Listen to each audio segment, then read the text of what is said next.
नमस्कार दोस्तों जैसा कि मैंने अपने पहले वीडियो में राजा विक्रमादित्य और बेताल प्रथम की कहानी सुनाई थी। आज उसके आगे की कहानी लेकर आई हूँ जब कहानी के अंत में बेताल के प्रश्न पूछने पर राजा ने अपना मौन तोड़कर उसका जवाब दिया। तब बेताल राजा के पीठ से उतरकर वापस अपने उसी पेड़ की जगह पर चला गया जहां से राजा ने उसे उठाया था। महाराज विक्रमादित्य पुनः उसी शिंशपा वृक्ष के नीचे पहुंचे। वहां चिता की मटमैली रोशनी में उनकी नजर भूमि पर पड़े उस शव पर पड़ी जो धीरे धीरे कराह रहा था। उन्होंने शव को उठाकर फिर से अपने कंधे पर डाला और चुपचाप उसे उठाए तेज गति से लौट पड़े। कुछ आगे चलने पर शव के अंदर से बेताल की आवाज आई, राजन, तुम अत्यंत अनुचित क्लेश में पड़ गए हो, अतः तुम्हारे मनोरंजन के लिए मैं एक कहानी सुनाता हूँ। सुनो। इस कहानी का शीर्षक है तीन तरुण ब्राह्मण। यमुना नदी के किनारे ब्रह्मस्थल नाम का एक स्थान है जो ब्राह्मणों को दान में मिला हुआ था। वहां वेदों का ज्ञाता अग्निस्वामी नाम का एक ब्राह्मण रहता था।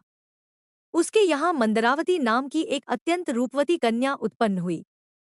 जब वह कन्या युवती हुई तब तीन कान्यकुब्ज ब्राह्मण कुमार वहां आए जो समान भाव से समस्त गुणों से अलंकृत थे। उन तीनों ने ही उसके पिता से अपने लिए कन्या की याचना की, किंतु कन्या के पिता ने उनमें से किसी के भी साथ कन्या का विवाह करना स्वीकार नहीं किया, क्योंकि उसे भय हुआ कि ऐसा करने पर वे तीनों आपस में ही लड़ मरेंगे। इस तरह वह कन्या कुंवारी ही रही। वे तीनों ब्राह्मण कुमार भी चकोर का व्रत लेकर उसके मुखमंडल पर टकटकी लगाए रात दिन वहीं रहने लगे। एक बार मंदारवती को अचानक तेज बुखार हो गया और उसी अवस्था में उसकी मौत हो गई। उसके मर जाने पर तीनों ब्राह्मण कुमार शोक से बड़े विकल हुए और उसे सजा संवार कर श्मशान ले गए, जहां उसका दाह संस्कार किया। उनमें से एक ने वहीं अपनी एक छोटी सी मढ़िया बना ली और मंदारवती की चिता की भस्म अपने सिराहने रखकर एवं भीख में प्राप्त अन्न पर निर्वाह करता हुआ वहीं रहने लगा। दूसरा उसकी अस्थियों की भस्म लेकर गंगा तट पर चला गया और तीसरा योगी बनकर देश देशांतरों के भ्रमण के लिए निकल पड़ा। योगी बना वह ब्राह्मण घूमता फिरता एक दिन वत्रौलक नाम के गांव में जा पहुंचा। वहां अतिथि के रूप में उसने एक ब्राह्मण के घर में प्रवेश किया। ब्राह्मण द्वारा सम्मानित होकर जब वह भोजन करने बैठा तो उसी समय एक बालक ने जोर जोर से रोना शुरू कर दिया। बहुत बहलाने समझाने पर भी जब बालक चुप न हुआ तो घर की मालकिन ने क्रुद्ध होकर उसे हाथों में उठा लिया और जलती हुई अग्नि में फेंक दिया। आग में गिरते ही कोमल शरीर वाला वह बालक जलकर राख हो गया। यह देखकर उस योगी को रोमांच हो आया। उसने परोसे हुए भोजन को आगे सरका दिया और उठकर खड़ा होते हुए क्रोधित भाव में बोला, धिक्कार है आप लोगों पर। आप ब्राह्मण नहीं, कोई ब्रह्मा राक्षस है। अब मैं तुम्हारे घर का भोजन तो क्या, एक अन्न का दाना भी ग्रहण नहीं करूंगा। योगी के ऐसा कहने पर गृहस्वामी बोला, हे योगिराज, आप कुपित न हो। मैं बच्चे को फिर से जीवित कर लूंगा। मैं एक ऐसा मंत्र जानता हूं जिसके पढ़ने से मृत व्यक्ति जीवित हो जाता है। यह कहकर वह गृहस्थ एक पुस्तक ले आया जिसमें मंत्र लिखा था। उसने मंत्र पढ़कर उससे अभिमंत्रित धूल आग में डाल दी। आग में धूल के पड़ते ही वह बालक जीवित होकर ज्यों आग से निकल आया। जब उस ब्राह्मण योगी का चित्त शांत हो गया तो उसने भोजन ग्रहण किया। गृहस्थ ने उस पुस्तिका को बांधकर खूंटी पर टांग दिया और भोजन करके योगी के साथ वहीं सो गया। गृहपति के सो जाने के पश्चात वह योगी चुपचाप उठा और अपनी प्रिया को जीवित करने की इच्छा से उसने डरते डरते वह पुस्तक खूंटी से उतार ली और चुपचाप बाहर निकल आया। रात दिन चलता हुआ वह योगी उस जगह पहुंचा जहां उसकी प्रिया का दाह हुआ था।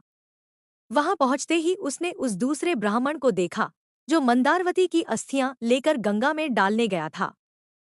तब उस योगी ने उससे तथा उस पहले ब्राह्मण से जिसने वहां कुटिया बना ली थी और चिता भस्म से सेज रच रखी थी कहा कि तुम यह कुटिया यहाँ से हटा लो जिससे मैं एक मंत्र शक्ति के द्वारा इस भस्म हुई मंदारवती को जीवित करके उठा लूं।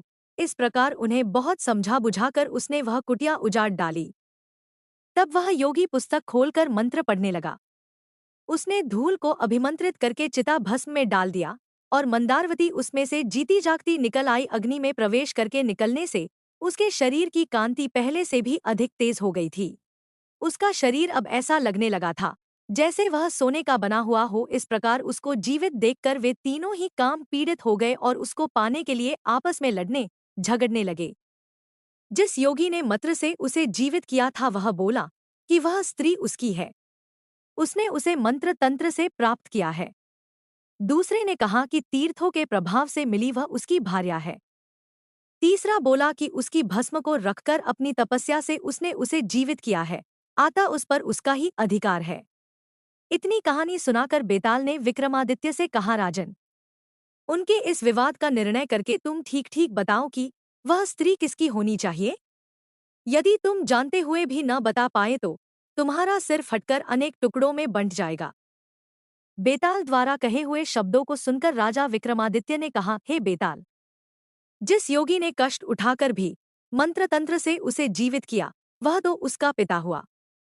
ऐसा काम करने के कारण उसे पति नहीं होना चाहिए, और जो ब्राह्मण उसकी अस्थियां गंगा में डाल आया था उसे स्वयं को उस स्त्री का पुत्र समझना चाहिए। किंतु जो उसकी भस्म की शैया पर आलिंगन करते हुए तपस्या करता रहा और श्मशान में ही बना रहा, उसे ही उसका पति कहना चाहिए, क्योंकि गाढ़ी प्रीति वाले उस ब्राह्मण ने ही पति के समान आचरण किया था। तूने ठीक उत्तर दिया राजा, किंतु ऐसा करके तूने अपना मौन भंग कर दिया, इसलिए मैं चला वापस अपने स्थान पर। यह कहकर बेताल राजा के कंधे से उतरकर लोप हो गया। राजा ने भिक्षु के पास ले जाने के लिए उसे फिर से पाने के लिए कमर कसी, क्योंकि धीर वृत्ति वाले लोग प्राण देकर भी अपने दिए हुए वचन की रक्षा करते हैं। तब राजा फिर से उसी स्थान की ओर लौट पड़े जहां से वह शव को उतारकर लाए थे। दोस्तों, आपको यह बेताल द्वितीय की कहानी कैसी लगी? कृपया हमें नीचे दिए गए कमेंट बॉक्स में कमेंट करके बताएं। और ऐसे ही मनोरंजक कहानियां सुनने के लिए हमारे चैनल को सब्सक्राइब करें। अगर आपको यह कहानी पसंद आई हो तो अपने दोस्तों के साथ अवश्य शेयर करें। धन्यवाद।